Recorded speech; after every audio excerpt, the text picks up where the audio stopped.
Punjabi national खबरां 'च आप सब नूं जी आयां आखदे हां। आओ पहलां झात पाउने हां अज दीयां खास खबरां ते। कांग्रेस दीयां टिकटां बारे फैसला लैण 'च प्रशांत किशोर दी कोई भूमिका नहीं, कैप्टन ने कीता दावा।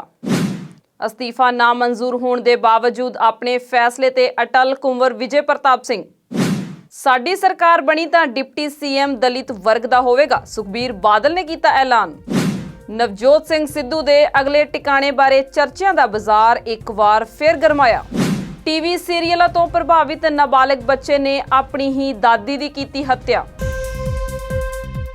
मीडिया दियां सारियां बेबुनियाद क्यासराइयां ते रोक लाउंदे होए मुख मंत्री कैप्टन अमरिंदर सिंह ने 2022 दियां विधान सभा चोणां 'च कांग्रेस दियां टिकटां नूं अंतिम रूप देण 'च प्रशांत किशोर दी किसी भी तरह की भूमिका नूं रद्द कर दिता है। मुख मंत्री ने अपने नवे प्रमुख सलाहकार प्रशांत किशोर वल्लों टिकटां बारे फैसला लैण संबंधी पंजाब कांग्रेस 'च नाराजगी दीयां रिपोर्टां दे संबंध विच आख्या कि इस बारे सवाल ही पैदा नहीं हुंदा। प्रशांत किशोर दा इस मामले नाल कोई लैणा देना नहीं है। कैप्टन अमरिंदर सिंह दा आखना है कि कांग्रेस 'च टिकटां दी वंड लई नियम अते मापदंड निर्धारित हन जो सारे सूबिਆਂ विच सारियां ही चोणां 'च अपनाए ਜਾਂਦੇ ਨੇ। उन्हां आख्या कि किसी भी विधान सभा चोण तो पहला हाई कमान ਵੱਲੋਂ सूबा पद्धरी चोण कमेटी ਦਾ गठन ਕੀਤਾ ਜਾਂਦਾ ਹੈ जो कि सारे नावां उपर विचार करदी है ਅਤੇ ਚੋਣ ਮੈਦਾਨ 'ਚ ਉਤਾਰੇ ਜਾਣ ਵਾਲੇ ਉਮੀਦਵਾਰਾਂ ਬਾਰੇ ਫੈਸਲਾ ਵੀ ਕਰਦੀ ਹੈ। ਉਸ ਤੋਂ ਬਾਅਦ ਸ਼ਾਂਤੀ ਕੀਤੇ ਗਏ ਨਾਵਾਂ ਦੀ ਸੂਚੀ ਸਕਰੀਨਿੰਗ ਕਮੇਟੀ ਨੂੰ ਭੇਜ ਦਿੱਤੀ ਜਾਂਦੀ ਹੈ ਅਤੇ ਇਸ ਕਮੇਟੀ 'ਚ ਕਾਂਗਰਸ ਪ੍ਰਧਾਨ ਸਮੇਤ ਪਾਰਟੀ ਦੀ ਸਿਖਰਲੀ ਲੀਡਰਸ਼ਿਪ ਸ਼ਾਮਿਲ ਹੁੰਦੀ ਹੈ। ਉਹਨਾਂ ਆਖਿਆ ਕਿ ਅੰਤਿਮ ਫੈਸਲਾ ਕੇਂਦਰੀ ਚੋਣ ਕਮੇਟੀ ਹੀ ਕਰਦੀ ਹੈ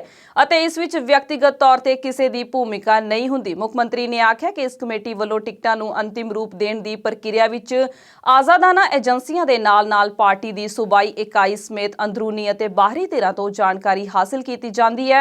उन्हें अगे आख्या कि यही प्रक्रिया साल 2017 च अपनाई गई सी ते इस बार भी इसे प्रक्रिया अनुसार ही चलिया जाएगा। तां फिर इस समुची प्रक्रिया च प्रशांत किशोर कित्थे है? मुख मंत्री ने यह भी आख्या कि प्रशांत किशोर दा रोल मेरे प्रमुख सलाहकार तक सीमित है। यह अहुदा सिर्फ सलाहकारी लई है जिस विच फैसला लैण दा अधिकार नहीं हुंदा। कैप्टन अमरिंदर सिंह ਵੱਲੋਂ अस्तीफा नामंजूर किए जाने के बावजूद कुंवर विजय प्रताप सिंह अपने फैसले ते अटल ने। ਹੁਣ ਉਹਨਾਂ ਆਪਣੇ ਫੇਸਬੁੱਕ ਪੇਜ ਤੇ ਇੱਕ ਪੋਸਟ ਪਾਈ ਹੈ ਜਿਸ ਵਿੱਚ ਲਿਖਿਆ ਹੈ ਕਿ ਉਹ ਸਮਾਜ ਸੇਵਾ ਇਸੇ ਤਰ੍ਹਾਂ ਕਰਦੇ ਰਹਿਣਗੇ ਪਰ ਬਤੌਰ ਆਈਜੀ ਨਹੀਂ। ਉਹ ਅੱਗੇ ਲਿਖਦੇ ਨੇ ਕਿ ਮੈਂ ਆਪਣਾ ਫਰਜ਼ ਨਿਭਾਇਆ, ਮੈਨੂੰ ਕੋਈ ਅਫਸੋਸ ਨਹੀਂ। ਉਹਨਾਂ ਆਖਿਆ ਕਿ ਮੇਰੀ ਸਾਰਿਆਂ ਨੂੰ ਅਪੀਲ ਹੈ ਕਿ ਇਸ ਮੁੱਦੇ ਉੱਤੇ ਸਿਆਸਤ ਨਾ ਕੀਤੀ ਜਾਵੇ। ਉਹਨਾਂ ਦਾ ਆਖਣਾ ਹੈ ਕਿ ਮੇਰੀ ਰਿਪੋਰਟ ਅਤੇ ਚਾਰਜ ਸ਼ੀਟ ਦਾ ਇੱਕ ਵਾਕ ਆਪਣੇ ਆਪ ਵਿੱਚ ਇੱਕ ਸਬੂਤ ਹੈ। ਇਸ ਨੂੰ ਕਿਸੇ ਵੀ ਪਾਸਿਓਂ ਝੁਠਲਾਇਆ ਨਹੀਂ ਜਾ ਸਕਦਾ ਪਰ ਦੋਸ਼ੀ ਮਨ ਸੱਚਾਈ ਦਾ ਸਾਹਮਣਾ ਨਹੀਂ ਕਰ ਸਕਦਾ। उधर अकाली दल इस अस्तीफे नूं ड्रामा आख रहा है। उन्हां दा आखना है कि आईजी नूं पता सी कि उसका अस्तीफा किसी ने मंजूर नहीं करना, इसलिए अस्तीफा ड्रामा सी अते कुंवर विजय प्रताप ड्रामेबाज बनदा है। जिक्रयोग है कि बीते दिन कुंवर विजय प्रताप ने स्वै इच्छक सेवा मुक्ति लई अपील कीती सी जिस नूं मुख मंत्री ने रद्द करदिआं आखिआ सी कि उन्हां वर्गे समर्थ अते कुशल अफसरां दीआं सेवावां दी सरहदी सूबे नूं लोड़ है। ਜ਼ਿਕਰਯੋਗ ਹੈ ਕਿ ਕੁੰਵਰ ਵਿਜੇ ਪ੍ਰਤਾਪ ਸਿੰਘ ਕੋਟਕਪੂਰਾ ਬਹਿਬਲ ਕਲਾਂ ਗੋਲੀकांड ਮਾਮਲੇ ਦੀ ਜਾਂਚ ਕਰਨ ਲਈ ਬਣਾਈ ਗਈ ਐਸਆਈਟੀ ਦੇ ਮੁਖੀ ਨੇ ਜਿਸ ਨੂੰ ਹਾਈ ਕੋਰਟ ਨੇ ਭੰਗ ਕਰਨ ਦੇ ਹੁਕਮ ਸੁਣਾਏ ਸਨ। ਦੱਸ ਦਈਏ ਕਿ ਹਾਈ ਕੋਰਟ ਦੇ ਹੁਕਮ ਤੋਂ ਬਾਅਦ ਕੈਪਟਨ ਅਮਰਿੰਦਰ ਸਿੰਘ ਨੇ ਸਪਸ਼ਟ ਕਰ ਦਿੱਤਾ ਸੀ ਕਿ ਉਹ ਹਾਈ ਕੋਰਟ ਦੇ ਇਸ ਫੈਸਲੇ ਨਾਲ ਸਹਿਮਤ ਨਹੀਂ ਹਨ ਅਤੇ ਸੁਪਰੀਮ ਕੋਰਟ 'ਚ ਇਸ ਨੂੰ ਚੁਣੌਤੀ ਦੇਣਗੇ। ਭਾਰਤ ਦੇ ਸੰਵਿਧਾਨ ਦੇ ਪ੍ਰਮੁੱਖ ਨਿਰਮਾਤਾ ਬਾਬਾ ਸਾਹਿਬ ਡਾਕਟਰ ਭੀਮ ਰਾਓ ਅੰਬੇਦਕਰ ਦੀ 130ਵੀਂ ਜਯੰਤੀ ਮੌਕੇ ਰਾਸ਼ਟਰਪਤੀ ਰਾਮਨਾਥ ਕੋਵਿੰਦ ਅਤੇ ਪ੍ਰਧਾਨ ਮੰਤਰੀ ਨਰਿੰਦਰ ਮੋਦੀ ਨੇ ਉਹਨਾਂ ਨੂੰ ਸ਼ਰਧਾਂਜਲੀ ਭੇਂਟ ਕੀਤੀ ਹੈ। पीएम ने आख्या कि उन्हां दा संघर्ष हर पीढ़ी लई एक मिसाल बनिया रहेगा। डॉक्टर भीम राव अंबेडकर दे जन्म दिवस मौके जलंधर च श्रद्धांजलि देण पहुंचे सुखबीर बादल ने वड्डे ऐलान कीते ने कि उन्हां दी सरकार बनन ते उप मुख मंत्री दलित परिवार दा होवेगा। इस दे नाल ही उन्हां आख्या कि जदों उन्हां दी सरकार बनी तां बाबा साहेब भीम राव अंबेडकर दे नाम ते दुआबे विच यूनीवर्सिटी बनाई जावेगी। बाबा साहब ने देश दा संविधान बनाया। बाबा साहब गरीब दे मसीहा सन। बाबा साहब ने गरीब जनता नूं अधिकार देण वास्ते, सिक्योरिटी देण वास्ते, सूबियां नूं अधिकार देण वास्ते कॉन्स्टिट्यूशन बनाया। अज जिस कॉन्स्टिट्यूशन दे राही देश चल रहा है वो बाबा साहब की देन है। सो अज के शुभ दिहाड़े ते आपां ਉਹਨਾਂ ਦੇ ਚਰਨਾਂ 'ਚ ਉਹਨਾਂ ਤੋਂ ਆਸ਼ੀਰਵਾਦ ਲੈਣ ਵਾਸਤੇ ਮੈਂ ਜਲੰਧਰ ਪਹੁੰਚਿਆ। ਜਦੋਂ ਸ਼੍ਰੋਮਣੀ ਅਕਾਲੀ ਦਲ ਦੀ ਸਰਕਾਰ ਪੰਜਾਬ 'ਚ ਆਊਗੀ, ਬਾਬਾ ਸਾਹਿਬ ਜੀ ਦੀ ਦੇ ਨਾਂ ਤੇ ਇੱਕ ਬਹੁਤ ਵਧੀਆ ਯੂਨੀਵਰਸਿਟੀ, ਬਾਬਾ ਸਾਹਿਬ ਅੰਬੇਡਕਰ ਜੀ ਦੇ ਨਾਂ ਤੇ ਯੂਨੀਵਰਸਿਟੀ ਦੁਆਬੇ ਵਿੱਚ ਬਣਾਈ ਜਾਊਗੀ। ਸ਼੍ਰੋਮਣੀ ਅਕਾਲੀ ਦਲ ਪ੍ਰਮਾਤਮਾ ਮਿਹਰ ਕਰੇ ਸਰਕਾਰ ਬਣਾਏ ਤੇ ਜੋ ਡਿਪਟੀ ਸੀਐਮ ਹੈ ਅਸੀਂ ਦਲਿਤ ਪਰਿਵਾਰ ਚੋਂ ਲਵਾਂਗੇ, ਐਸਸੀ ਪਰਿਵਾਰ ਚੋਂ ਅਸੀਂ ਇੱਕ ਡਿਪਟੀ ਸੀਐਮ ਪੰਜਾਬ ਦਾ ਬਣਾਵਾਂਗੇ। ਇਸ ਤੋਂ ਇਲਾਵਾ ਡਾਕਟਰ ਅੰਬੇਦਕਰ ਨੂੰ ਜਲੰਧਰ 'ਚ ਸ਼ਰਧਾਂਜਲੀ ਦੇਣ ਪਹੁੰਚੇ ਭਾਜਪਾ ਆਗੂਆਂ ਦਾ ਦਲਿਤ ਸੰਗਠਨਾਂ ਵੱਲੋਂ ਜੰਮ ਕੇ ਵਿਰੋਧ ਕੀਤਾ ਗਿਆ। ਉਧਰ ਕਿਸਾਨਾਂ ਨੇ ਅੱਜ ਦਿੱਲੀ ਦੀਆਂ ਸਰਹੱਦਾਂ ਤੇ ਡਾਕਟਰ ਭੀਮ ਰਾਓ ਅੰਬੇਦਕਰ ਦੀ ਜਯੰਤੀ ਸੰਵਿਧਾਨ ਬਚਾਓ ਦਿਵਸ ਦੇ ਰੂਪ ਵਿੱਚ ਮਨਾਈ ਹੈ। ਦੱਸਣਯੋਗ ਹੈ ਕਿ ਡਾਕਟਰ ਭੀਮ ਰਾਓ ਅੰਬੇਦਕਰ ਦਾ ਜਨਮ 14 ਅਪ੍ਰੈਲ 1891 ਨੂੰ ਮੱਧ ਪ੍ਰਦੇਸ਼ ਦੇ ਮਹੂ ਵਿਖੇ ਹੋਇਆ ਸੀ। ਪੰਜਾਬ ਦੀਆਂ ਵਿਧਾਨ ਸਭਾ ਚੋਣਾਂ 'ਚ ਸਿਰਫ ਕੁਝ ਮਹੀਨੇ ਬਚੇ ਨੇ ਅਤੇ ਹਰ ਰਾਜਸੀ ਧਿਰ ਸੱਤਾ 'ਚ ਆਉਣ ਲਈ ਪੂਰੀ ਤਰ੍ਹਾਂ ਤਰਲੋ ਮੱਛੀ ਹੋਈ ਪਈ ਹੈ। ਲੰਮੇ ਸਮੇਂ ਤੋਂ ਕਾਂਗਰਸ ਦੀ ਅਣਦੇਖੀ ਦਾ ਸ਼ਿਕਾਰ ਨਵਜੋਤ ਸਿੰਘ ਸਿੱਧੂ ਨੂੰ ਲੈ ਕੇ ਚਰਚਿਆਂ ਦਾ ਬਾਜ਼ਾਰ ਇੱਕ ਵਾਰ ਫਿਰ ਗਰਮ ਹੋ ਗਿਆ ਹੈ। ਸਿੱਧੂ ਦਾ ਅਗਲਾ ਟਿਕਾਣਾ ਕੀ ਹੋਵੇਗਾ, ਇਸ ਬਾਰੇ ਕਿਆਸਰਾਈਆਂ ਬੜੀਆਂ ਤੇਜ਼ ਹੋ ਗਈਆਂ ਨੇ। ਕਦੇ ਸਿੱਧੂ ਦੀ ਕਾਂਗਰਸ ਕੈਬਨਿਟ 'ਚ ਵਾਪਸੀ ਦੀ ਗੱਲ ਤੁਰਦੀ ਹੈ, ਕਦੇ ਨਵਾਂ ਫਰੰਟ ਸਿੱਧੂ ਨੂੰ ਆਵਾਜ਼ਾਂ ਦਿੰਦਾ ਹੈ ਅਤੇ ਹੁਣ ਚਰਚਾ ਹੈ ਕਿ ਸਿੱਧੂ ਕਿਧਰੇ ਆਮ ਆਦਮੀ ਪਾਰਟੀ ਨਾਲ ਤਾਰਾਂ ਨਾ ਜੋੜ ਲੈਣ, ਕਿਉਂਕਿ ਪੰਜਾਬ ਆਮ ਆਦਮੀ ਪਾਰਟੀ ਦੇ ਪ੍ਰਧਾਨ ਭਗਵੰਤ ਮਾਨ ਨੇ ਬਿਆਨ ਦਿੱਤਾ ਹੈ ਕਿ ਸਿੱਧੂ ਦਾ ਆਮ ਆਦਮੀ ਪਾਰਟੀ 'ਚ ਸਵਾਗਤ ਕਰਾਂਗੇ। ਉਧਰ ਹਰੀਸ਼ ਰਾਵਤ ਨੇ ਸਿੱਧੂ ਅਤੇ ਕੈਪਟਨ ਚਪਾਟੋ ਧਾੜ ਨੂੰ ਸਮੇਟਣ 'ਚ ਪੂਰੀ ਵਾਹ ਲਗਾ ਦਿੱਤੀ, ਪਰ ਸਿੱਧੂ ਦੇ ਟਵੀਟ ਪੜ੍ਹ ਕੇ ਲੱਗਦਾ ਨਹੀਂ ਕਿ ਕਾਂਗਰਸ 'ਚ ਕੈਪਟਨ ਦੇ ਹੁੰਦਿਆਂ ਸਿੱਧੂ ਦੀ ਦਾਲ ਗਲੇਗੀ, ਕਿਉਂਕਿ ਸਿੱਧੂ ਆਪਣੀ ਹੀ ਪਾਰਟੀ ਤੇ ਨਿਸ਼ਾਨਾ ਵਿੰਨਣ ਦਾ ਕੋਈ ਮੌਕਾ ਹੱਥੋਂ ਨਹੀਂ ਜਾਣ ਦਿੰਦੇ। ਬੀਤੇ ਦਿਨ ਵੀ ਉਹਨਾਂ ਨੇ ਬੇਅਦਬੀ ਮਾਮਲੇ 'ਚ ਆਪਣੀ ਹੀ ਸਰਕਾਰ ਤੇ ਸਵਾਲ ਚੁੱਕੇ ਨੇ। ਦੱਸਣਯੋਗ ਹੈ ਕਿ 2017 ਵਿੱਚ ਵੀ ਪੰਜਾਬ ਵਿਧਾਨ ਸਭਾ ਚੋਣਾਂ ਤੋਂ ਪਹਿਲਾਂ ਚਰਚਾ ਛਿੜੀ ਸੀ ਕਿ ਸਿੱਧੂ ਝਾੜੂ ਫੜ ਲੈਣਗੇ, ਪਰ ਮੰਨਿਆ ਜਾਂਦਾ ਹੈ ਕਿ ਸੀਐਮ ਦੇ ਅਹੁਦੇ ਨੂੰ ਲੈ ਕੇ ਰੇੜਕਾ ਪੈਦਾ ਹੋ ਗਿਆ ਸੀ ਅਤੇ ਫਿਰ ਸਿੱਧੂ ਨੇ ਕਾਂਗਰਸ 'ਚ ਐਂਟਰੀ ਲੈ ਲਈ ਸੀ। ਪਰ ਮੁੜ ਤੋਂ ਵੱਡਾ ਤੌਖਲਾ ਇਹ ਹੈ ਕਿ ਜੇਕਰ ਭਗਵੰਤ ਮਾਨ ਆਖਦੇ ਨੇ ਕਿ ਸਿੱਧੂ ਦਾ ਆਪ 'ਚ ਸਵਾਗਤ ਹੈ ਤਾਂ ਕੀ ਉਹਨਾਂ ਦੀ ਪਾਰਟੀ ਉਹਨਾਂ ਨੂੰ ਆਪਣਾ ਸੀਐਮ ਚਿਹਰਾ ਬਣਾਏਗੀ? ਹੁਣ ਸਿੱਧੂ ਨੇ 2022 ਦੀਆਂ ਵਿਧਾਨ ਸਭਾ ਚੋਣਾਂ 'ਚ ਕਿਸ ਪਾਰਟੀ ਦੀ ਟਾਹਣੀ ਤੇ ਬੈਠਣਾ ਹੈ, ਇਹ ਜਾਂ ਤਾਂ ਸਿੱਧੂ ਦੱਸ ਸਕਦੇ ਨੇ ਜਾਂ ਫਿਰ ਭਵਿੱਖ ਨੂੰ ਪਤਾ ਹੈ। ਲੱਖਾ ਸਿਧਾਣਾ ਦੇ ਚਚੇਰੇ ਭਰਾ ਗੁਰਦੀਪ ਸਿੰਘ ਉਰਫ ਮੁੰਡੀ ਨੇ ਪਟਿਆਲਾ ਦੇ ਅਰਬਨ ਅਸਟੇਟ ਪੁਲਿਸ ਥਾਣੇ ਦੀ ਪੁਲਿਸ ਟੀਮ ਅੱਗੇ ਬੀਤੀ 12 ਅਪ੍ਰੈਲ ਨੂੰ ਦਰਜ ਕਰਵਾਏ ਬਿਆਨਾਂ 'ਚ ਦਿੱਲੀ ਪੁਲਿਸ ਦੇ ਵਿਸ਼ੇਸ਼ ਸੈੱਲ ਵੱਲੋਂ 8 ਅਪ੍ਰੈਲ ਨੂੰ ਉਸ ਦੇ ਦੋਸਤ ਗੁਰਪ੍ਰੀਤ ਸਿੰਘ ਨਾਲ ਪੰਜਾਬੀ ਯੂਨੀਵਰਸਿਟੀ ਪਟਿਆਲਾ ਜਾਣ ਸਮੇਂ ਉਸ ਨੂੰ ਗੈਰ ਕਾਨੂੰਨੀ ਢੰਗ ਨਾਲ ਚੁੱਕ ਕੇ ਉਸ ਉੱਪਰ ਤਸ਼ੱਦਦ ਢਾਉਣ ਦੇ ਦੋਸ਼ ਲਗਾਏ ਨੇ। ਗੁਰਦੀਪ ਸਿੰਘ ਨੇ ਇਹ ਵੀ ਆਖਿਆ ਕਿ ਉਸ ਨੂੰ ਦਿੱਲੀ ਪੁਲਿਸ ਦੇ ਸਪੈਸ਼ਲ ਸੈੱਲ ਦੇ ਉੱਚ ਅਧਿਕਾਰੀਆਂ ਮੂਹਰੇ ਵੀ ਪੇਸ਼ ਕੀਤਾ ਗਿਆ ਅਤੇ 9 ਅਪ੍ਰੈਲ ਨੂੰ ਉਸ ਨੂੰ ਛੱਡ ਦਿੱਤਾ ਗਿਆ।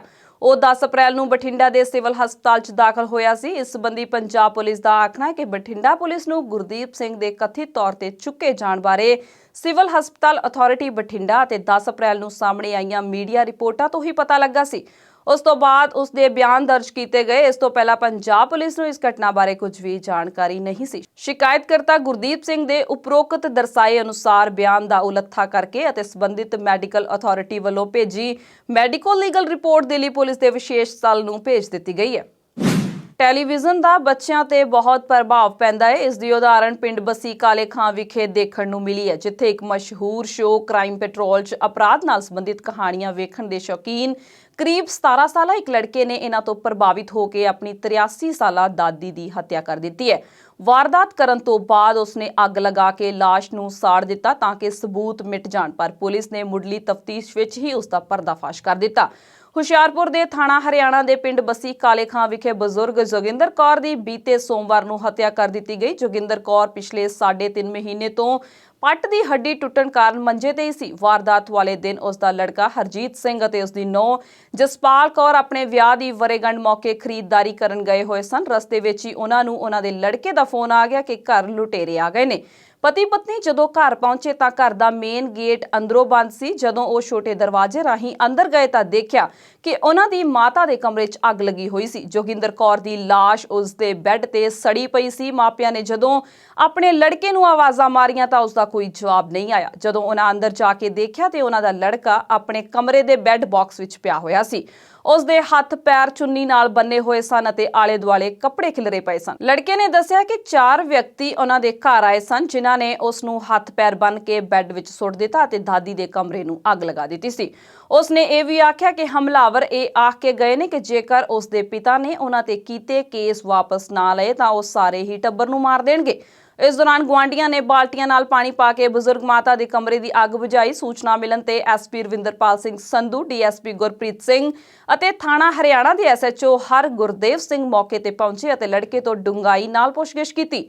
ਕੁਝ ਚਿਰ ਇੱਧਰ-ਉੱਧਰ ਦੀਆਂ ਗੱਲਾਂ ਕਰਨ ਤੋਂ ਬਾਅਦ ਲੜਕਾ ਮੰਨ ਗਿਆ ਕਿ ਉਸਨੇ ਹੀ ਆਪਣੀ ਦਾਦੀ ਨੂੰ ਮਾਰਿਆ ਹੈ। ਉਸਨੇ ਦੱਸਿਆ ਕਿ ਦਾਦੀ ਉਸ ਨੂੰ ਮੰਦਾ ਬੋਲਦੀ ਸੀ, ਜਿਸ ਕਰਕੇ ਉਸ ਤੋਂ ਦੁਖੀ ਸੀ ਅਤੇ ਉਸ ਨੂੰ ਮਾਰਨ ਬਾਰੇ ਸੋਚਦਾ ਰਹਿੰਦਾ ਸੀ। ਉਸਨੇ ਦੱਸਿਆ ਕਿ ਉਹ ਟੀਵੀ ਤੇ ਕ੍ਰਾਈਮ ਪੈਟਰੋਲ ਅਤੇ ਸੀਆਈਡੀ ਵਰਗੇ ਲੜੀਵਾਰ ਦੇਖਦਾ ਸੀ, ਜਿਨ੍ਹਾਂ ਨੂੰ ਦੇਖ ਕੇ ਉਸ ਨੂੰ ਦਾਦੀ ਦੇ ਕਤਲ ਦਾ ਵਿਚਾਰ ਆਇਆ। ਉਸਨੇ ਦੱਸਿਆ ਕਿ ਉਸਨੇ ਪਹਿਲਾਂ ਦਾਦੀ ਦੇ ਸਿਰ ਵਿੱਚ ਲੋਹੇ ਦੀ ਰੋਡ ਮਾਰੀ ਅਤੇ ਉਸ ਦੇ ਮਰਨ ਤੋਂ ਬਾਅਦ ਤੇਲ ਪਾ ਕੇ ਅੱਗ ਲਗਾ ਦਿੱਤੀ। ਐਸਐਸਪੀ ਨਵਜੋਤ ਸਿੰਘ ਮਾਹਲ ਨੇ ਦੱਸਿਆ ਕਿ ਮੁਲਜ਼ਮ ਨੂੰ ਗ੍ਰਿਫਤਾਰ ਕਰਕੇ ਵਾਰਦਾਤ ਵਿੱਚ ਵਰਤਿਆ ਗਿਆ ਸਮਾਨ ਬਰਾਮਦ ਕਰ ਲਿਆ ਗਿਆ ਹੈ। ਉਹਨਾਂ ਦੱਸਿਆ ਕਿ ਮੁਲਜ਼ਮ ਨਾਬਾਲਗ ਹੋਣ ਕਰਕੇ ਉਸ ਨੂੰ ਜੁਵੇਨਾਈਲ ਜੇਲ੍ਹ ਦੇ ਵਿੱਚ ਭੇਜ ਦਿੱਤਾ ਗਿਆ ਹੈ। ਔਰ ਮਾਮਲਾ ਸ਼ੁਰੂਆਤੀ ਜਾਂਚ ਵਿੱਚ ਸ਼ੱਕੀ ਲੱਗਿਆ ਸੀ ਔਰ ਜਦੋਂ ਡੰਗਾਈ 'ਚ ਤਫਤੀਸ਼ ਕੀਤੀ ਇਹ ਪਾਇਆ ਗਿਆ ਵੀ ਉਹਦਾ ਪੋਤਾ ਹੈਗਾ 16 ਸਾਲ ਦਾ, ਉਹਨੇ ਹੀ ਦਾਦੀ ਨੂੰ ਮਾਰਿਆ ਸੀ ਔਰ ਉਹਨੇ ਆਪਣਾ ਜੁਰਮ ਵੀ ਕਬੂਲ ਕਰ ਲਿਆ ਹੈਗਾ। ਉਹਦਾ ਇਹੀ ਸੀਗਾ, ਜਦੋਂ ਮੇਰੇ ਮੰਮੀ ਡੈਡੀ ਬਾਜ਼ਾਰ ਗਏ ਆ ਤੇ ਮੈਂ ਇਹ ਕੰਮ ਕੀਤਾ ਹੈਗਾ। ਉਹਨੇ ਪਹਿਲਾਂ ਰੋਡ ਨਾਲ ਮਾਤਾ ਨੂੰ ਮਾਰਿਆ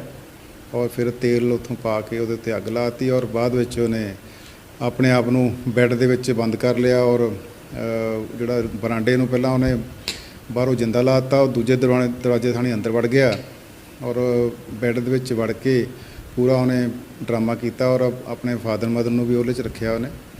ਔਰ ਉਹਦਾ ਇਹ ਕਹਿਣਾ ਹੈਗਾ ਵੀ ਮੇਰੀ ਦਾਦੀ ਮੈਨੂੰ ਗਾਲਾਂ ਗੂਲਾਂ ਕੱਢਦੀ ਰਹਿੰਦੀ ਸੀਗੀ, ਮੈਨੂੰ ਬਾਹਰ ਨਹੀਂ ਕਿਤੇ ਜਾਣ ਦਿੰਦੀ ਸੀ, ਇਸੇ ਦੁੱਖੋਂ ਕਹਿੰਦਾ ਮੈਂ ਕੀਤਾ ਹੈਗਾ। ਉਹਨੇ ਇਹ ਵੀ ਦੱਸਿਆ ਵੀ ਮੈਂ ਟੈਲੀਵਿਜ਼ਨ 'ਤੇ ਦੇਖਦਾ ਰਹਿੰਦਾ ਸੀਰੀਅਲ ਸੀਆਈਡੀ ਵਗੈਰਾ, ਉੱਥੋਂ ਮੈਨੂੰ ਆਈਡੀਆ ਆਇਆ ਸੀ। ਕੋਲਕਾਤਾ ਵਿਖੇ ਗਾਂਧੀ ਮੂਰਤੀ ਲਾਗੇ ਗਲੇ 'ਚ ਕਾਲੇ ਰੰਗ ਦਾ ਸਕਾਰਫ, ਮੂੰਹ ਤੇ ਕਾਲੇ ਰੰਗ ਦਾ ਮਾਸਕ ਅਤੇ ਹੱਥ ਵਿੱਚ ਕਾਲੇ ਰੰਗ ਦਾ ਬੁਰਸ਼ ਲੈ ਕੇ ਮੁੱਖ ਮੰਤਰੀ ਮਮਤਾ ਬੈਨਰਜੀ ਨੇ ਚੋਣ ਕਮਿਸ਼ਨ ਦੇ ਚੋਣ ਪ੍ਰਚਾਰ ਤੇ 24 ਘੰਟੇ ਦੀ ਰੋਕ ਦੇ ਫੈਸਲੇ ਦਾ ਵਿਰੋਧ ਕਰਦਿਆਂ ਸੱਤਿਆਗ੍ਰਹਿ ਆਰੰਭ ਕਰ ਦਿੱਤਾ ਹੈ। ਚੋਣ ਕਮਿਸ਼ਨ ਵੱਲੋਂ ਇਕੱਲੀ ਨੂੰ ਸੱਤਿਆਗ੍ਰਹਿ ਦੀ ਮਨਜ਼ੂਰੀ ਮਿਲਣ ਕਰਕੇ ਕਿਸੇ ਹੋਰ ਵਿਅਕਤੀ ਨੂੰ ਵੀਲ ਚੇਅਰ ਤੇ ਬੈਠੀ ਤ੍ਰਿਣਮੂਲ ਆਗੂ ਦੇ ਮੰਚ ਦੇ ਨੇੜੇ ਨਹੀਂ ਜਾਣ ਦਿੱਤਾ ਗਿਆ। ਪਾਰਟੀ ਦੇ ਵਿਧਾਇਕ, ਉਮੀਦਵਾਰ, ਸੰਸਦ ਮੈਂਬਰ, ਫਿਲਮ ਸਟਾਰ ਅਤੇ ਹਜ਼ਾਰਾਂ ਦੀ ਗਿਣਤੀ 'ਚ ਤ੍ਰਿਣਮੂਲ ਸਮਰਥਕ ਸਵੇਰ ਤੋਂ ਹੀ ਇੱਥੇ ਪੁੱਜਣੇ ਸ਼ੁਰੂ ਹੋ ਗਏ ਸਨ ਅਤੇ ਦੂਰੋਂ ਹੀ ਉਹ ਮਮਤਾ ਬੈਨਰਜੀ ਦੇ ਹੱਕ 'ਚ ਅਤੇ ਮੋਦੀ ਕੇਂਦਰ ਚੋਣ ਕਮਿਸ਼ਨ ਵਿਰੁੱਧ ਨਾਅਰੇਬਾਜ਼ੀ ਕਰ ਰਹੇ ਸਨ। ਕੇਂਦਰੀ ਕੋਲਕਾਤਾ ਧਰਮਤੱਲਾ 4 ਚੁਫੇਰੇ ਤ੍ਰਿਣਮੂਲ ਸਮਰਥਕ ਕਿਸੇ ਥਾਂ ਵਿਖਾਵਾ ਅਤੇ ਕਿਸੇ ਥਾਂ ਮੀਡੀਆ ਸਾਹਮਣੇ ਆਪਣੇ ਵਿਚਾਰ ਪ੍ਰਗਟ ਕਰ ਰਹੇ ਸਨ। ਦੁਪਹਿਰ 12 ਵਜੇ ਤੋਂ ਮਮਤਾ ਨੇ ਸੱਤਿਆਗ੍ਰਹਿ ਦਾ ਐਲਾਨ ਕੀਤਾ ਸੀ, ਪਰ ਉਹ 11:34 ਤੇ ਧਰਨੇ ਵਾਲੀ ਥਾਂ ਤੇ ਪਹੁੰਚ ਗਏ। ਇਹ ਥਾਂ ਈਸਟਰਨ ਕਮਾਂਡ ਹੇਠ ਹੋਣ ਕਾਰਨ ਫੌਜ ਤੋਂ ਮਨਜ਼ੂਰੀ ਲਈ ਸਵੇਰੇ ਈਮੇਲ ਭੇਜ ਦਿੱਤੀ ਗਈ ਸੀ, ਪਰ ਫੌਜ ਦੇ ਇੱਕ ਬੁਲਾਰੇ ਨੇ ਦੱਸਿਆ ਕਿ ਇੰਨੀ ਛੇਤੀ ਮਨਜ਼ੂਰੀ ਨਹੀਂ ਦਿੱਤੀ ਜਾ ਸਕਦੀ। ਦੱਸਿਆ ਜਾ ਰਿਹਾ ਹੈ ਕਿ ਬਗੈਰ ਮਨਜ਼ੂਰੀ ਧਰਨੇ ਲਈ ਫੌਜ ਮਮਤਾ ਵਿਰੁੱਧ ਕਾਨੂੰਨੀ ਕਾਰਵਾਈ ਵੀ ਕਰ ਸਕਦੀ ਹੈ। ਇੱਧਰ ਮਮਤਾ ਵਿਰੁੱਧ ਕਾਰਵਾਈ ਕਰਨ ਤੋਂ ਬਾਅਦ ਚੋਣ ਕਮਿਸ਼ਨ ਵਿਰੁੱਧ ਬੰਗਾਲ 'ਚ ਕਮਿਸ਼ਨ ਨੂੰ ਕੇਂਦਰ ਸਰਕਾਰ ਦਾ ਗੁਲਾਮ ਦੱਸ ਕੇ ਸੋਸ਼ਲ ਮੀਡੀਆ ਤੇ ਮਜ਼ਾਕ ਉਡਾਇਆ ਜਾ ਰਿਹਾ ਹੈ। ਇਸ ਤੋਂ ਬਾਅਦ ਚੋਣ ਕਮਿਸ਼ਨ ਨੇ ਭਾਜਪਾ ਆਗੂ ਦਲੀਪ ਘੋਸ਼ ਨੂੰ ਨੋਟਿਸ ਭੇਜਿਆ, ਰਾਹੁਲ ਸਿਨਹਾ ਤੇ 48 ਘੰਟੇ ਲਈ ਪਾਬੰਦੀ ਲਗਾਈ ਅਤੇ ਸੁਬੇਂਦੂ ਅਧਿਕਾਰੀ ਦੇ ਜਵਾਬ ਤੋਂ ਸੰਤੁਸ਼ਟ ਨਾ ਹੁੰਦਿਆਂ ਚੇਤਾਵਨੀ ਦਿੱਤੀ। ਤ੍ਰਿਣਮੂਲ ਕਾਂਗਰਸ ਦੇ ਬੁਲਾਰੇ ਅਤੇ ਸੀਨੀਅਰ ਆਗੂ ਸੌਗਤ ਰਾਏ ਦਾ ਆਖਣਾ ਹੈ ਕਿ ਮਮਤਾ ਵਿਰੁੱਧ ਕਾਰਵਾਈ ਕਰਕੇ ਚੋਣ ਕਮਿਸ਼ਨ ਨੇ ਆਪਣੀ ਹਾਲਤ ਹਾਸੋਹੀਣੀ ਕਰਵਾ ਲਈ ਹੈ। ਮੁੱਖ ਚੋਣ ਕਮਿਸ਼ਨ ਸੇਵਾ ਮੁਕਤ ਹੋ ਗਏ ਨੇ ਅਤੇ ਨਵੇਂ ਨੇ ਅਹੁਦਾ ਸੰਭਾਲ ਲਿਆ ਹੈ। ਚੰਗੀ ਗੱਲ ਇਹ ਹੈ ਕਿ ਭਾਜਪਾ ਆਗੂਆਂ ਵਿਰੁੱਧ ਵੀ ਕਾਰਵਾਈ ਕੀਤੀ ਜਾ ਰਹੀ ਹੈ। ਸੁਪਰੀਮ ਕੋਰਟ ਨੇ ਸਾਰੇ ਸੂਬਿਆਂ ਨੂੰ ਪ੍ਰਵਾਸੀ ਬੱਚਿਆਂ ਦੀ ਗਿਣਤੀ ਅਤੇ ਉਹਨਾਂ ਦੀ ਮੌਜੂਦਾ ਸਥਿਤੀ ਦੀ ਜਾਣਕਾਰੀ ਦੇਣ ਲਈ ਆਖਿਆ ਹੈ। ਸਰਵਉੱਚ ਅਦਾਲਤ ਨੇ ਇਹ ਆਦੇਸ਼ ਕੋਵਿਡ-19 ਮਹਾਮਾਰੀ ਦੌਰਾਨ ਇਹਨਾਂ ਬੱਚਿਆਂ ਦੇ ਬੁਨਿਆਦੀ ਅਧਿਕਾਰਾਂ ਦੀ ਰੱਖਿਆ ਲਈ ਦਿਸ਼ਾ ਨਿਰਦੇਸ਼ ਮੰਗਣ ਵਾਲੀ ਇੱਕ ਪਟੀਸ਼ਨ ਦੀ ਸੁਣਵਾਈ ਕਰਦਿਆਂ ਦਿੱਤੇ ਨੇ। Chief justice S.A. ਬੋਬੜੇ ਦੀ ਅਗਵਾਈ ਵਾਲੀ ਜਸਟਿਸ A.S. ਬੋਪੰਨਾ ਅਤੇ V. ਰਾਮਾ ਸੁਬਰਾਮਨੀਅਨ ਦੇ ਬੈਂਚ ਵੱਲੋਂ ਇਸ ਮਾਮਲੇ 'ਚ ਸਭ ਸੂਬਿਆਂ ਨੂੰ ਇੱਕ ਧਿਰ ਮੰਨਦਿਆਂ ਆਪਣੇ ਜਵਾਬ ਦਾਖਲ ਕਰਨ ਲਈ ਆਖਿਆ ਗਿਆ ਹੈ। ਇਸ ਮਾਮਲੇ 'ਚ ਪਟੀਸ਼ਨਰਾਂ ਵੱਲੋਂ ਸੀਨੀਅਰ ਵਕੀਲ ਜੈਨਾ ਕੋਠਾਰੀ ਪੇਸ਼ ਹੋਏ। ਸਰਵਉੱਚ ਅਦਾਲਤ ਨੇ ਚਾਈਲਡ ਰਾਈਟਸ ਟਰਸਟ ਤੇ ਬੈਂਗਲੁਰੂ ਦੇ ਇੱਕ ਵਸਨੀਕ ਵੱਲੋਂ ਦਾਇਰ ਪਟੀਸ਼ਨਾਂ ਤੇ ਸਭ ਸੂਬਿਆਂ ਨੂੰ ਨੋਟਿਸ ਜਾਰੀ ਕਰਕੇ ਕੋਰੋਨਾ ਮਹਾਮਾਰੀ ਦੌਰਾਨ ਪ੍ਰਵਾਸੀ ਬੱਚਿਆਂ ਦੇ ਬੁਨਿਆਦੀ ਅਧਿਕਾਰਾਂ ਲਈ ਦਿਸ਼ਾ ਨਿਰਦੇਸ਼ ਜਾਰੀ ਕੀਤੇ ਨੇ। ਭਾਰਤ ਵਿੱਚ ਜਿੱਥੇ ਵੱਧਦੇ ਕੋਰੋਨਾ ਇਨਫੈਕਸ਼ਨ ਦੇ ਮਾਮਲੇ ਚਿੰਤਾ ਦਾ ਵਿਸ਼ਾ ਬਣੇ ਹੋਏ ਨੇ, ਉੱਥੇ ਹੀ ਲੋਕਾਂ ਦੇ ਮਨਾਂ 'ਚ ਇਹ ਵੀ ਡਰ ਬੈਠਾ ਹੈ ਕਿ ਕਿਧਰੇ ਸਰਕਾਰ ਪਿਛਲੇ ਸਾਲ ਵਾਂਗ ਲਾਕਡਾਊਨ ਲਗਾ ਕੇ ਉਹਨਾਂ ਨੂੰ ਘਰਾਂ ਵਿੱਚ ਹੀ ਨਾ ਤਾੜ ਦੇਵੇ। ਇਸ ਬਾਰੇ ਵਿੱਤ ਮੰਤਰੀ ਨਿਰਮਲਾ ਸੀਤਾਰਮਨ ਨੇ ਸਪਸ਼ਟ ਕਰ ਦਿੱਤਾ ਹੈ ਕਿ ਸਰਕਾਰ ਵੱਡੇ ਪੱਧਰ ਤੇ ਤਾਲਾਬੰਦੀ ਨਹੀਂ ਕਰੇਗੀ ਕਿਉਂਕਿ ਇਸ ਨਾਲ ਪੂਰੀ ਅਰਥ ਵਿਵਸਥਾ ਠੱਪ ਹੋ ਜਾਂਦੀ ਹੈ। ਬਲਕਿ ਜੇ ਲੋੜ ਪਈ ਤਾਂ ਸਰਕਾਰ ਇਸ ਪ੍ਰਕਿਰਿਆ ਨੂੰ ਸਿਰਫ ਛੋਟੀਆਂ ਕੰਟੇਨਮੈਂਟ ਜ਼ੋਨਾਂ ਤੱਕ ਹੀ ਸੀਮਤ ਰੱਖੇਗੀ। ਵਿੱਤ ਵਿਭਾਗ ਨੇ ਟਵੀਟ ਕਰਕੇ ਦੱਸਿਆ ਕਿ ਵਿੱਤ ਮੰਤਰੀ ਨੇ ਉਹ 5 ਕਦਮ ਸਾਂਝੇ ਕੀਤੇ ਨੇ ਜਿਹੜੇ ਕਿ ਭਾਰਤ ਨੇ ਇਸ ਭਿਆਨਕ ਮਹਾਮਾਰੀ ਨਾਲ ਨਜਿੱਠਣ ਲਈ ਅਪਣਾਏ ਨੇ। ਉਹ 5 ਕਦਮ ਨੇ ਟੈਸਟ, ਟਰੈਕ, ਟ੍ਰੀਟ, ਵੈਕਸੀਨ ਅਤੇ ਕੋਵਿਡ-19 ਦੇ ਅਨੁਕੂਲ ਹਦਾਇਤਾਂ ਨੂੰ ਅਪਣਾਉਣਾ।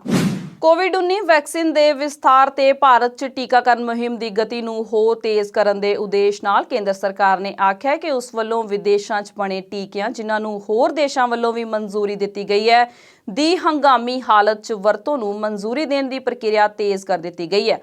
ਇਸ ਸੰਬੰਧੀ ਕੇਂਦਰੀ ਸਿਹਤ ਵਿਭਾਗ ਨੇ ਆਖਿਆ ਕਿ ਦੇਸ਼ 'ਚ ਅਗਲੀ ਟੀਕਾਕਰਨ ਮੁਹਿੰਮ ਸ਼ੁਰੂ ਕਰਨ ਤੋਂ ਪਹਿਲਾਂ 100 ਲੋਕਾਂ ਨੂੰ ਅਜਿਹੇ ਟੀਕੇ ਲਗਾਏ ਜਾਣਗੇ ਅਤੇ 7 ਦਿਨਾਂ ਤੱਕ ਉਹਨਾਂ ਨੂੰ ਨਿਗਰਾਨੀ 'ਚ ਰੱਖਿਆ ਜਾਵੇਗਾ।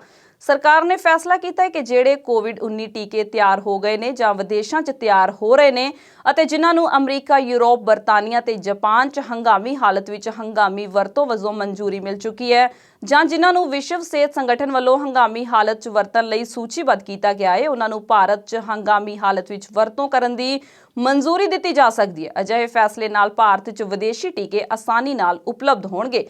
ਸਿਹਤ ਵਿਭਾਗ ਵੱਲੋਂ ਇਹ ਫੈਸਲਾ NEGVAC ਯਾਨੀ ਕਿ national expert group on vaccine administration for ਕੋਵਿਡ-19 ਵੱਲੋਂ ਕੀਤੀ ਸਿਫਾਰਿਸ਼ ਤੋਂ ਬਾਅਦ ਲਿਆ ਗਿਆ ਹੈ। ਇਸ ਦੌਰਾਨ ਭਾਰਤ ਵਿੱਚ ਹਰੇਕ ਸਾਲ ਵਿੱਚ ਸਪੁਤਨਿਕ V ਵੈਕਸੀਨ ਦੀਆਂ 85 ਕਰੋੜ ਤੋਂ ਵੱਧ ਖੁਰਾਕਾਂ ਤਿਆਰ ਹੋਣ ਜਾ ਰਹੀਆਂ ਨੇ। ਭਾਰਤ ਸਰਕਾਰ ਵੱਲੋਂ ਇਸ ਵੈਕਸੀਨ ਨੂੰ ਹੰਗਾਮੀ ਹਾਲਤ 'ਚ ਵਰਤੋਂ ਦੀ ਮਨਜ਼ੂਰੀ ਦਿੱਤੀ ਜਾ ਚੁੱਕੀ ਹੈ। ਦੂਜੇ ਪਾਸੇ WHO ਦੇ ਮੁਖੀ ਟੈਡਰਸ ਐਦਾਨੋਮ ਨੇ ਆਖਿਆ ਕਿ ਭਲੇ ਹੀ ਦੁਨੀਆ ਵਿੱਚ ਹੁਣ ਤੱਕ ਕੋਵਿਡ-19 ਰੋਕੂ ਟੀਕੇ ਦੀਆਂ 78 ਕਰੋੜ ਤੋਂ ਵੱਧ ਖੁਰਾਕਾਂ ਵੰਡੀਆਂ ਜਾ ਚੁੱਕੀਆਂ ਨੇ ਪਰ ਮਹਾਮਾਰੀ ਦਾ ਅੰਤ ਅਜੇ ਕਾਫੀ ਦੂਰ ਹੈ।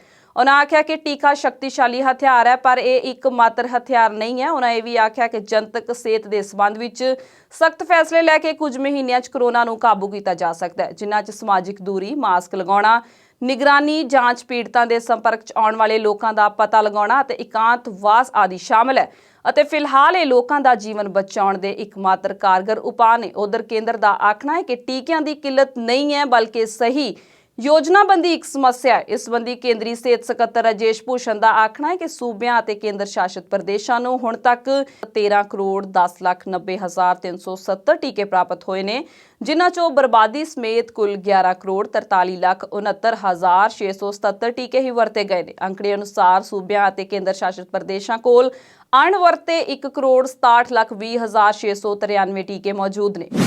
ਪਾਕਿਸਤਾਨ ਦੇ ਕੱਟੜਪੰਥੀ ਇਸਲਾਮਿਕ ਰਾਜਨੀਤਿਕ ਸੰਗਠਨ TLP ਯਾਨੀ ਕਿ ਤਹਿਰੀਕ-ਏ-ਲਬੈਕ ਪਾਕਿਸਤਾਨ ਦੇ ਨੇਤਾ ਸਾਦ ਹੁਸੈਨ ਰਿਜ਼ਵੀ ਦੀ ਗ੍ਰਿਫਤਾਰੀ ਤੋਂ ਬਾਅਦ ਪਾਕਿਸਤਾਨ ਦੇ ਲਗਭਗ ਸਾਰੇ ਵੱਡੇ ਸ਼ਹਿਰ ਜੰਗ ਦੇ ਮੈਦਾਨ 'ਚ ਤਬਦੀਲ ਹੋ ਗਏ ਨੇ। ਗੁੱਸੇ 'ਚ ਆਏ ਲਬੈਕ ਸਮਰਥਕਾਂ ਨੇ ਕਰਾਚੀ, ਲਾਹੌਰ, ਰਾਵਲਪਿੰਡੀ, ਮੁਲਤਾਨ ਅਤੇ ਇਸਲਾਮਾਬਾਦ ਸਮੇਤ ਕਈ ਸ਼ਹਿਰਾਂ 'ਚ ਆਵਾਜਾਈ ਠੱਪ ਕਰਕੇ ਭਾਰੀ ਹਿੰਸਾ ਕੀਤੀ। ਦੂਜੇ ਪਾਸੇ ਸੁਰੱਖਿਆ ਬਲਾਂ ਦੀ ਕਾਰਵਾਈ 'ਚ 2 ਲਬੈਕ ਕਾਰਕੁਨ ਮਾਰੇ ਗਏ ਜਦਕਿ ਕੱਟੜਪੰਥੀ ਸੰਗਠਨ ਦਾ ਦਾਅਵਾ ਹੈ ਕਿ ਕੁੱਲ 12 ਲੋਕਾਂ ਨੂੰ ਸੁਰੱਖਿਆ ਬਲਾਂ ਨੇ ਗੋਲੀ ਮਾਰੀ ਹੈ। ਤਹਿਰੀਕ-ਏ-ਲਬੈਕ ਵੱਲੋਂ ਰਿਜ਼ਵੀ ਦੀ ਰਿਹਾਈ ਅਤੇ ਫਰਾਂਸ ਦੇ ਰਾਜਦੂਤ ਨੂੰ ਪਾਕਿਸਤਾਨ ਤੋਂ ਵਾਪਸ ਭੇਜਣ ਦੀ ਮੰਗ ਨੂੰ ਲੈ ਕੇ ਦੂਜੇ ਦਿਨ ਵੀ ਵਿਰੋਧ ਜਾਰੀ ਰਿਹਾ। ਦੱਸਿਆ ਜਾ ਰਿਹਾ ਹੈ ਕਿ ਇੱਕ ਪਾਸੇ ਇਸਲਾਮਿਕ ਕੱਟੜਪੰਥੀ ਪਾਕਿਸਤਾਨੀ ਸੜਕਾਂ ਤੇ ਭੜਾਸ ਕੱਢ ਰਹੇ ਨੇ ਤੇ ਉਧਰ ਇਮਰਾਨ ਸਰਕਾਰ ਚੁੱਪ ਧਾਰਨ ਕਰਕੇ ਬੈਠੀ ਹੋਈ ਹੈ। ਇਹ ਵੀ ਜਾਣਕਾਰੀ ਮਿਲੀ ਹੈ ਕਿ ਇੱਕ ਦਿਨ ਪਹਿਲਾਂ ਰਿਜ਼ਵੀ ਨੇ ਸਰਕਾਰ ਨੂੰ ਧਮਕੀ ਦਿੱਤੀ ਸੀ ਕਿ ਜੇਕਰ ਪੈਗੰਬਰ ਮੁਹੰਮਦ ਦਾ ਕਾਰਟੂਨ ਬਣਾਉਣ ਦੇ ਮੁੱਦੇ ਤੇ ਫਰਾਂਸ ਦੇ ਰਾਜਦੂਤ ਨੂੰ ਦੇਸ਼ 'ਚੋਂ ਨਹੀਂ ਹਟਾਇਆ ਗਿਆ ਤਾਂ ਇਸ ਖਿਲਾਫ ਵਿਸ਼ਾਲ ਪੱਧਰ ਤੇ ਪ੍ਰਦਰਸ਼ਨ ਕੀਤੇ ਜਾਣਗੇ। ਦੱਸਣਯੋਗ ਹੈ ਕਿ ਤਹਿਰੀਕ-ਏ-ਲਬੈਕ ਦੇ ਹਜ਼ਾਰਾਂ ਕਾਰਕੁਨਾਂ ਨੇ ਪਾਕਿਸਤਾਨ ਸਰਕਾਰ ਪਾਸੋਂ ਫਰਾਂਸ ਨਾਲ ਸਬੰਧਾਂ ਨੂੰ ਤੋੜਨ ਦੀ ਮੰਗ ਨੂੰ ਲੈ ਕੇ ਲਾਹੌਰ ਦੀਆਂ ਸੜਕਾਂ ਤੇ ਵਿਸ਼ਾਲ ਪ੍ਰਦਰਸ਼ਨ ਕੀਤਾ। ਇਸ ਦੌਰਾਨ ਪ੍ਰਦਰਸ਼ਨਕਾਰੀਆਂ ਤੇ ਪੁਲਿਸ ਵਿਚਾਲੇ ਹੋਈ ਝੜਪ 'ਚ ਸੈਂਕੜੇ ਵਿਅਕਤੀ ਜ਼ਖਮੀ ਹੋ ਗਏ ਅਤੇ ਕੁਝ ਦੀ ਮੌਤ ਵੀ ਹੋ ਗਈ। ਉਧਰ ਲਾਹੌਰ ਦੇ ਪੁਲਿਸ ਮੁਖੀ ਗੁਲਾਮ ਮੁਹੰਮਦ ਡੋਗਰ ਨੇ ਆਖਿਆ ਕਿ ਰਿਜ਼ਵੀ ਨੂੰ ਅਮਨ ਕਾਨੂੰਨ ਬਣਾਈ ਰੱਖਣ ਲਈ ਗ੍ਰਿਫਤਾਰ ਕੀਤਾ ਹੋਇਆ ਹੈ।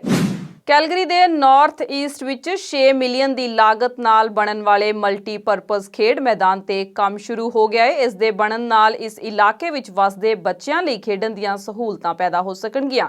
ਕੈਲਗਰੀ ਦੇ ਵਾਰਡ ਨੰਬਰ 5 ਤੋਂ ਕੌਂਸਲਰ ਜਾਰਜ ਚਾਹਲ ਨੇ ਦੱਸਿਆ ਕਿ ਪੂਰੇ ਕੈਲਗਰੀ ਵਿੱਚ ਇਸ ਤਰ੍ਹਾਂ ਦੇ 70 ਤੋਂ ਵੱਧ ਮੈਦਾਨ ਨੇ ਪਰ ਨਾਰਥ ਈਸਟ ਵਿੱਚ ਇੱਕ ਵੀ ਨਹੀਂ ਸੀ। ਇਸ ਖੇਡ ਮੈਦਾਨ ਦੇ ਸਤੰਬਰ 2022 ਤੱਕ ਪੂਰੇ ਹੋ ਜਾਣ ਦੀ ਉਮੀਦ ਹੈ। ਇਸ ਪ੍ਰੋਜੈਕਟ ਵਿੱਚ ਕੈਲਗਰੀ ਸਿਟੀ, ਅਲਬਰਟਾ ਸਰਕਾਰ ਅਤੇ ਜੈਨਸਨ ਸੈਂਟਰ ਨੇ 2-2 ਮਿਲੀਅਨ ਦਾ ਯੋਗਦਾਨ ਪਾਇਆ ਹੈ। ਇਸ ਬਾਰੇ ਜਾਣਕਾਰੀ ਦਿੰਦਿਆਂ ਜਾਰਜ ਚਾਹਲ ਨੇ ਕੀ ਦੱਸਿਆ, ਆਓ ਸੁਣਦੇ ਹਾਂ। ਇਹ ਬਹੁਤ ਇੰਪੋਰਟੈਂਟ ਪ੍ਰੋਜੈਕਟ ਹੈ। ਮੇਰੇ ਇਲੈਕਸ਼ਨ ਤੋਂ ਮਗਰੋਂ ਮੈਂ ਵਾਅਦਾ ਕੀਤਾ ਸੀ ਕਮਿਊਨਿਟੀ ਨੂੰ ਇੱਥੇ ਆਪਣੀ ਇੰਪਰੂਵਮੈਂਟ ਫॉर ਰੈਕਰੀਏਸ਼ਨ ਲਿਆਉਣੀ ਆ ਐਂਡ ਇਹ ਪ੍ਰੋਜੈਕਟ ਮੇਰਾ ਪਹਿਲਾ ਨੋਟਿਸ ਆਫ ਮੋਸ਼ਨ ਆ ਐਂਡ ਆਫ 2018 ਰੈਕਰੀਏਸ਼ਨ ਬਾਰੇ। ਇਹ ਮੋਸ਼ਨ ਹੈ ਜੈਨੇਸਿਸ ਸੈਂਟਰ ਦੀ ਅਪਗ੍ਰੇਡ ਲਈ ਪ੍ਰੋਜੈਕਟ ਲਿਆਏ ਆ ਜਿੱਥੇ ਮੈਂ $2 ਮਿਲੀਅਨ ਦੀ ਇਨਵੈਸਟਮੈਂਟ ਸਿਟੀ ਤੋਂ ਪਾਰਟਨਰਸ਼ਿਪ ਪ੍ਰੋਵਿੰਸ ਦੇ ਨਾਲ ਤੇ ਜੈਨੇਸਿਸ ਸੈਂਟਰ ਦੇ ਨਾਲ $6 ਮਿਲੀਅਨ ਦੀ first turf field north east Calgary ਦੇ ਵਿੱਚ ਲਿਆ ਰਹੇ ਆ ਐਂਡ ਇਹ ਬਹੁਤ ਖੁਸ਼ੀ ਵਾਲਾ ਦਿਨ ਹੈ ਜਿਹੜਾ ਕੰਸਟਰਕਸ਼ਨ ਮੇਰੇ ਪਿਛਲੇ ਪਾਸੇ ਸ਼ੁਰੂ ਹੋਇਆ ਅੱਜ। 78 class A and B fields ਆ ਟਰਫ ਦਾ ਹਾਈ ਕੁਆਲਿਟੀ ਗ੍ਰਾਸ ਦੀਆਂ ਫੀਲਡ ਆ high quality 78 north east Calgary east side of the Deerfoot ਐਸ ਪ੍ਰੋਜੈਕਟ ਤੋਂ ਪਹਿਲਾਂ ਸਿਫਰ ਸੀ ਇੱਕ ਵੀ ਨਹੀਂ ਸੀ। ਸੋ ਇਹ ਪ੍ਰੋਜੈਕਟ ਨੇ 2 ਫੀਲਡਾਂ ਲਿਆਉਣੀਆਂ ਆ ਸੋ ਸਾਡੀਆਂ 2 ਫੀਲਡਾਂ 80 ਦੇ ਵਿੱਚ ਸਾਨੂੰ ਮਿਲੂਗੀਆਂ ਤਾਂ ਹੀ ਮੇਰਾ ਬਹੁਤ ਬੜਾ ਇਹਦੇ ਇਨੀਸ਼ੀਏਟਿਵ ਮੈਂ ਲਿਆ ਆ ਕਿ ਮੈਂ ਸਿਟੀ ਦੇ ਵਿੱਚ ਕਿਹਾ ਸੀ ਹਰੇਕ ਪਾਸੇ ਸ਼ਹਿਰ ਦੇ ਵਿੱਚ 78 ਕਿਵੇਂ ਹੋ ਸਕਦੀ ਆ ਸਾਡੇ ਕੋਲ ਇੱਕ ਕਿਉਂ ਨਹੀਂ ਹੋ ਸਕਦੀ ਤਾਂ ਹੀ ਆਪਾਂ ਇਹ ਮੁੱਦਾ ਚੱਕਿਆ ਸੀ ਸਾਡੀ ਕਮਿਊਨਿਟੀ ਲਈ ਫॉर ਇਕੁਇਟੀ ਐਂਡ ਓਪਰਚੁਨਿਟੀ ਸਾਡੇ ਬੱਚਿਆਂ ਵਾਸਤੇ। ਨਾਲੇ ਇਸ ਪ੍ਰੋਜੈਕਟ ਦੇ ਨਾਲ ਇੱਕ ਹੋਰ ਬਹੁਤ ਇੰਪੋਰਟੈਂਟ ਚੀਜ਼ ਆ ਸਾਡੀ ਕਮਿਊਨਿਟੀ ਦੀ ਸੈਲੀਬ੍ਰੇਸ਼ਨਸ ਆਪਾਂ ਇੱਥੇ ਖੁਸ਼ੀਆਂ ਵੀ ਮਨਾਉਂਦੇ ਆ। ਇਹ ਪ੍ਰੋਜੈਕਟ ਦੇ ਨਾਲ ਸਾਨੂੰ ਮੌਕਾ ਮਿਲੂਗਾ ਫਿਊਚਰ ਦੇ ਵਿੱਚ ਆਪਾਂ ਗੇਮਾਂ ਵੀ ਖੇਡ ਸਕਦੇ ਹਾਂ ਸਪੋਰਟ ਦੇ ਵਿੱਚ ਪਰ ਆਪਾਂ ਖੁਸ਼ੀਆਂ ਵੀ ਮਨਾ ਸਕਦੇ ਹਾਂ ਇਸ ਸਾਈਡ ਦੇ ਉੱਪਰ। ਇਸ ਦੇ ਨਾਲ ਹੀ ਖਬਰਾਂ ਦਾ ਬੁਲੇਟਿਨ ਖਤਮ ਹੁੰਦਾ ਹੈ। ਮੈਨੂੰ ਸਵਲੀਨ ਕੌਰ ਜੱਸੜ ਨੂੰ ਦਿਓ ਆਗਿਆ। ਧੰਨਵਾਦ।